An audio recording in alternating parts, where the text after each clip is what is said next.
There was a debate, I guess a few months ago or some time ago, debate, discussion, discourse over who is the prize in the relationship between a man versus a woman.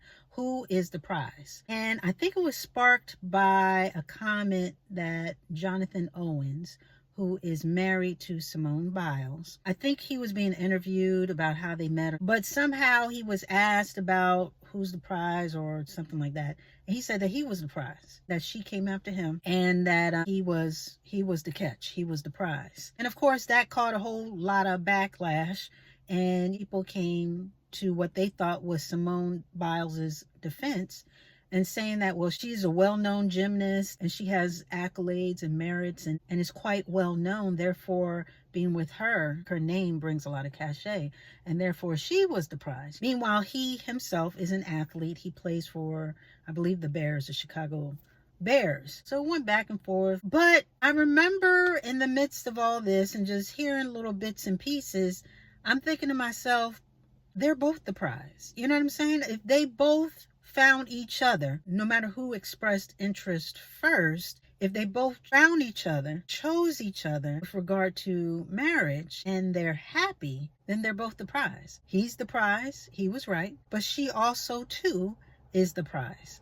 So, and in a healthy giving relationship, that's how it should be. So I have to say, I was pretty confused by the whole kerfuffle that transpired over that, because to me it just seemed very simple, and we don't know what goes on behind closed doors, but they both seem pretty happy. I've said this before and I'll say it again. Life can be too short or too long depending on who you spend it with, and by all means, if you can find someone that really loves you and really takes the time to learn you, that you really enjoy being around, and the feeling is mutual, then that should be the goal. And that's why it's so important to be careful who you choose to be with, who you choose as your mate, your life mate. It's not to be taken lightly. When you find the right one, you should feel like you won a prize, and they should feel the same way.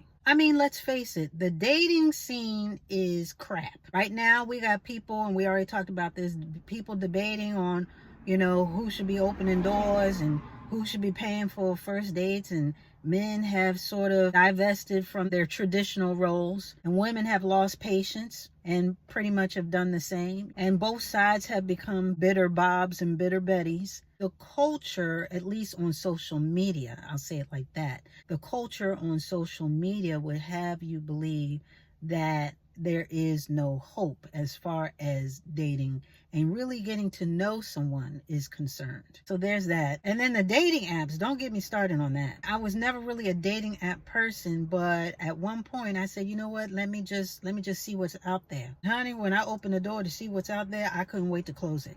I went on one app and I didn't put my real name.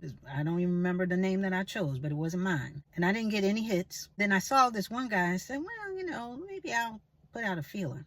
I put out a feeler on him. He didn't respond back. And then this one guy, he sent me a message talking about he didn't want to know anything personal, or don't ask me anything personal, or I don't even remember. It was so long ago. And I just happened to respond and say, hey, okay, how are you?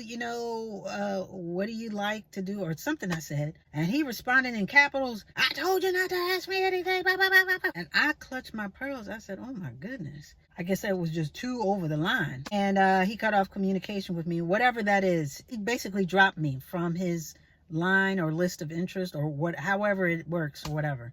And I was just like, okay, bro, you did me a favor. But yeah, that was my little foray into the whole dating app thing. So needless to say, dating overall is rough.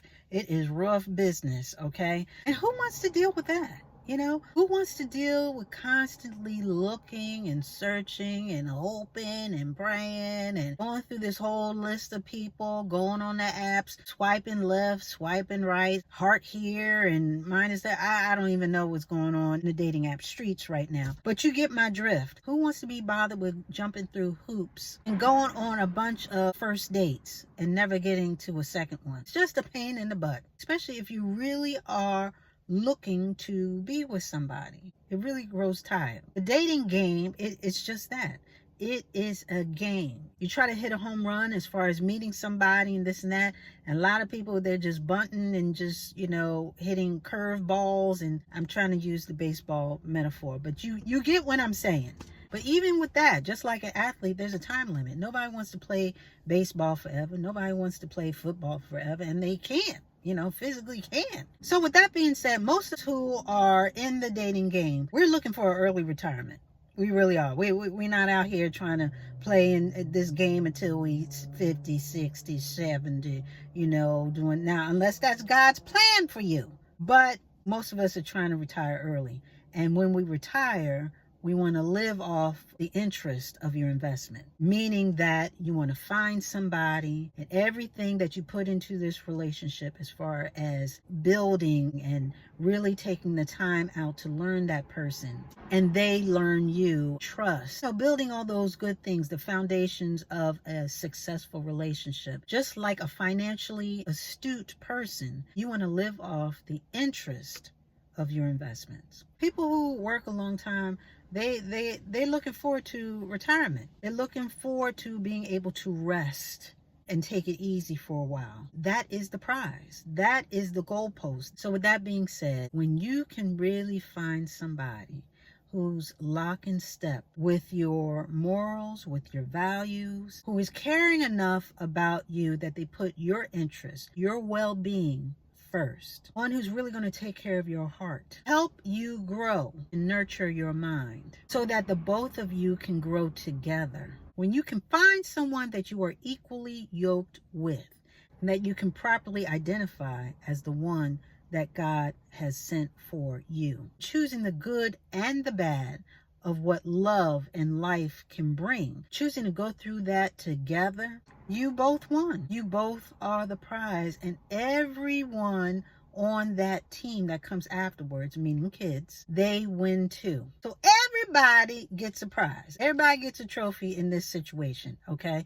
Because to find each other, to be with someone who really loves you, especially in this climate right now, real love is not one-sided. It's supposed to be two-sided. It's reciprocal or mutually beneficial. So to me, there is no debate. Anybody who's in a successful relationship knows that not only are you the prize, but also you have been given a prize by being with someone who absolutely and truly loves you. You are both the prize.